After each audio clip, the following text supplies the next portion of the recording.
యేసుక్రీస్తు ప్రభువారు మరియమ్మ తల్లినే ఎందుకు ఉపయోగించుకున్నారు భూమి మీదకి రావడానికి? అంటే వేరే వాళ్ళని చూసుకోకుండా మరియమ్మ తల్లిని ఎందుకు ఉపయోగించుకున్నారు? యేసుక్రీస్తు వారు రావడానికి మరియమ్మ తల్లే ఎందుకు, వేరే వాళ్ళు చాలా మంది ఉన్నారు కదా అనుకుంటే, మీరు చూసుకున్నట్లయితే ఆ మేరీ మాతే ఎందుకు, మేరమ్మ తల్లే ఎందుకు అనుకుంటే ప్రవచనం నెరవేరాలి కాబట్టి. దావీదు వంశస్థుల్లో నుంచి ఒక చిగురు పుడతాడు, అతని పేరు ఇమ్మానుయేల్. అంటే ఆ దావీదు చిగురు ఎవరంటే యోసేపు దాకా వస్తుంది. యోసేపు మరియమ్మని పెళ్లి చేసుకున్న అతను యోసేపు దావీదు లైన్ నుంచి వస్తాడు.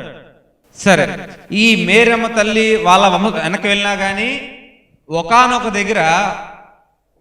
దగ్గర వారు కూడా దావీదు వంశం నుంచి చీలిన వారే. ఒకానొక దగ్గర వారు కూడా దావీదు వంశం నుంచి చీలిన వారే.